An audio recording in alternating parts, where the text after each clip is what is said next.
ikuti program Camera, catatan Menko Airlangga.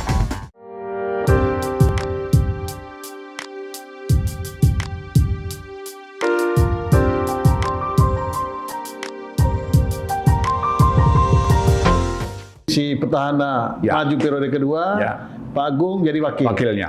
Oke, lalu kemudian menjadi, saya lihat ya, dalam itunya ada waktu di mana Pak Agung menggantikan bupati. Ya. Itu gimana ceritanya?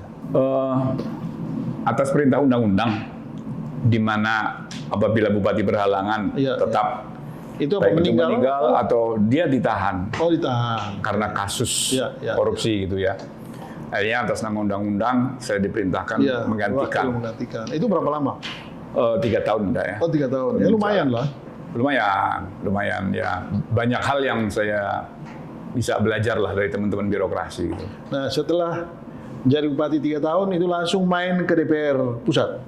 Belum. Jadi 3 tahun ini kan dari wakil bupati saya menjadi bupati.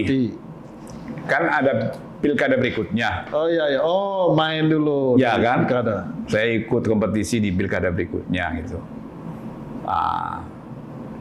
Di pilkada berikutnya saya kurang beruntung. Oh. Suara saya kurang sedikit.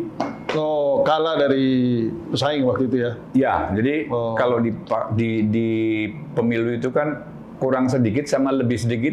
Sama aja, yang penting ada kalah ada menang gitu. Ya kan, lebih berharga menang sedikit daripada kalah sedikit nggak jadi.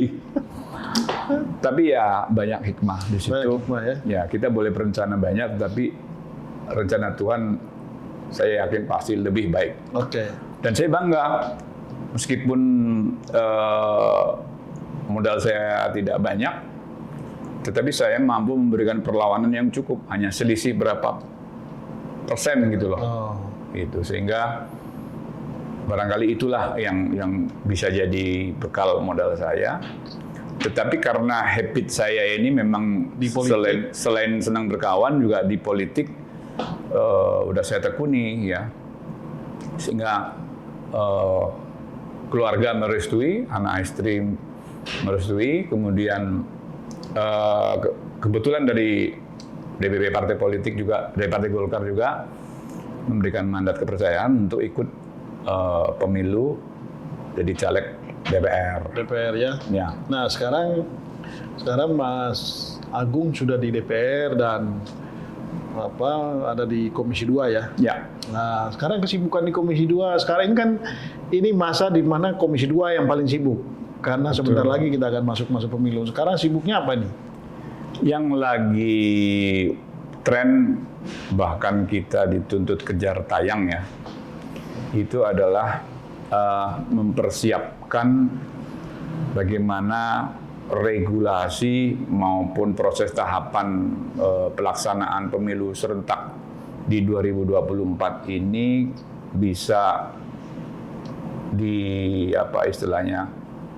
dipersiapkan dengan baik, jadi diselesaikan dengan baik. Saya baca DPR marah-marah itu karena sidangnya tunda-tunda melulu dengan KPU, itu gimana tuh? Ya, sebetulnya nggak perlu sampai marah-marah lah. Gitu. Ya, tapi kalau beda pendapat, mengemukakan kekecewaannya wajar saja. Karena apa? Ini persoalan pemilu serentak. Ini kan sudah dibahas cukup lama nih. Undang-undang pemilunya yang waktu itu kita sempat mau bahas ada perubahan beberapa pasal pun juga akhirnya kan tidak jadi dilanjutkan. Kita kembali ke undang-undang pemilu sebelumnya.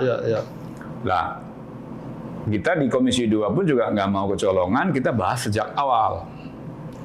Lah, dari persoalan-persoalan yang diperlukan untuk diselesaikan dengan baik dalam pemilu serentak besok, ini kan gawe besar nih, milih presiden, milih DPR, milih DPD, kemudian milih kepala daerah, gubernur, bupati, wali kota dalam 1 tahun.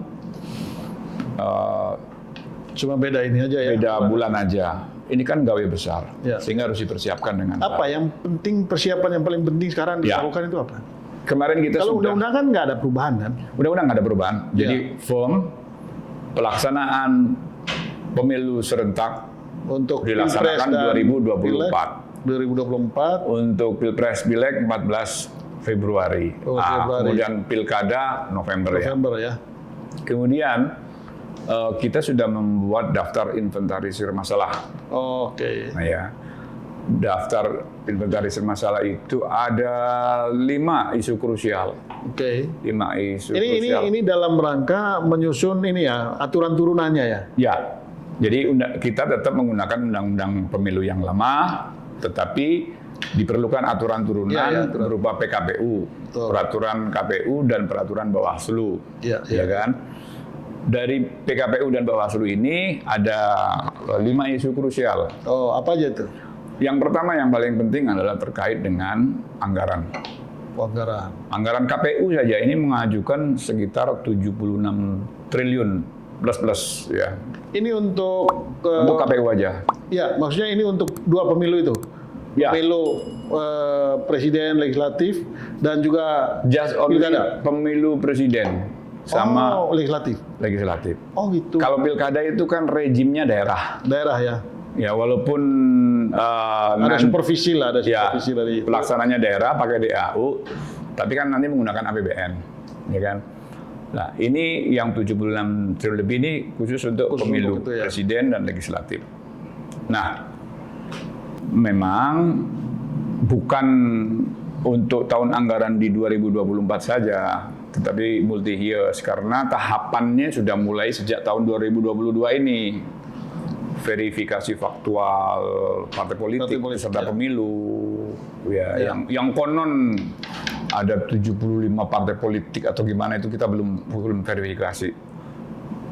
Fix-nya berapa? Ya, terus kemudian rekrutmen PPS, PPK dan sebagainya. Ini kan sudah. Oh, jadi ini ada ini ya 3 tahun ya. 3 tahun. 2022, Ya, 2023, 2024. 24. Jadi 70 itu dibagi 3. Kurang lebih begitu. 3 tahun ya. itu. Ini belum Itu yang Bawaslu. pertama. Yang kedua, isu krusial yang kedua.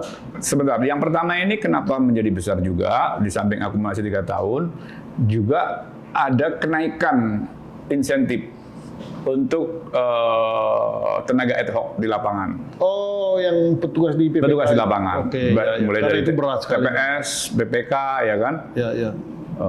Itu semula 500. Kerja mereka siang malam. Durasi waktunya juga berapa hari gitu loh.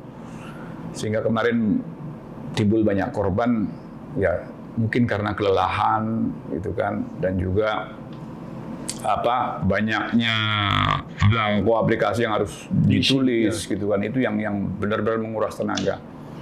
Lah kita ada niat baik untuk meningkatkan kesejahteraan mereka. Oh, gitu. Minimal ya setara dengan UMR setempat lah.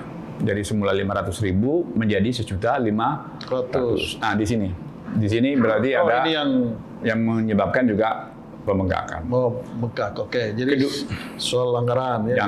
Yang kedua tentang durasi masa kampanye. Durasi masa kampanye dari KPU itu membutuhkan waktu 90 hari. 90 hari. 90 hari itu dari Komisi 2. Nggak terlalu dikit itu. Kenapa? Justru terlalu lama. Oh. Kalau masa kampanye terlalu lama, melibatkan banyak. Kalau 90 hari kan berarti cuma 3 bulan. 3 bulan. 3 bulan terlalu Pendek, lama. Kesulitan kalau 60 hari, kesulitan untuk penyelesaian pengadaan barang dan jasa pemilu. Kan ada undang-undangnya, ada aturan lelangnya yang mereka membutuhkan proses tahapan dan waktu. Gitu loh. Sehingga tetap ngotot 90 hari. Terus akhirnya kita win-win solusi, ambil waktu 75 hari. Oh gitu. Saat konsinyering itu sudah ada kata sepakat. Udah anggaran kita kunci 76 triliun plus. Tetapi durasi ada di angka 75 gitu loh. Kalau 90 hari kita nggak rekom waktu itu. Nah, singkat kata sudah, tetapi kan harus diambil keputusan di RDP. Ini belum. Di RDP kemarin KPU dan Komisi 2 sepakat 30 Mei. 30 Mei kita akan ambil keputusan ketok palu tentang jadwal kampanye, jadwal kegiatan pemilu itu. 30 Mei sudah lewat. Ya, Jadi tapi tanggal 30 Mei yang dijanjikan, KPU nggak datang. Kemendagri siap, Komisi 2 siap, KPU nggak datang. Ya, Dengan alasan yang tidak jelas. Di belakang hari dengar kabar ta'aruf, dia ngadain roadshow ya. ke berbagai lembaga, di antaranya menghadap presiden, itu kan. Terus yang lebih soan. Ya, soan. Kalau ini persoalannya karena komisioner baru, dia perlu ta'aruf, ya istilahnya perkenalan lah ya, silahkan. Itu otoritas dari teman-teman. Mereka rapat baru-baru juga tidak hadir kembali. Enggak, sebentar. Ini persoalannya begitu keluar dari ketemu presiden, dia langsung statement. Seolah-olah presiden sudah setuju 90 hari. Oh, gitu. Nah, padahal belum diputus dengan Komisi 2. Ya kan? Nah, akhirnya kemarin, RDP kemarin, kita ketemu, kita sampaikan semua persoalan dan Tapi KPU-nya hadir ya? hadir. Hadir. Kan harus bersama-sama. Ya. Nggak bisa DPR mutus sendiri atau Ya. pemerintah mutus sendiri kan. Oke. Pemerintah bersama-sama dengan DPR. Jadi ini isu yang kedua. Ya, Yang ketiga masih kedua, akhirnya disepakati 75 hari. Oh, jadi sudah sepakat Ya, 75 hari. Oke. Ya, jadi betapapun KPU ada kewajiban yang tidak bisa lepas dengan DPR. Karena aturan turunan itu harus dikonsultasikan. Ya, betul. Kemarin sudah disepakati. Oke, 75 hari. Oke. Kemudian isu yang krusial yang selanjutnya adalah tentang digitalisasi. Oke, ini penting sekali. Ya, Saya kira di untuk era mengurangi bebannya beban petugas kerja. lapangan itu juga sangat membantu. Ya.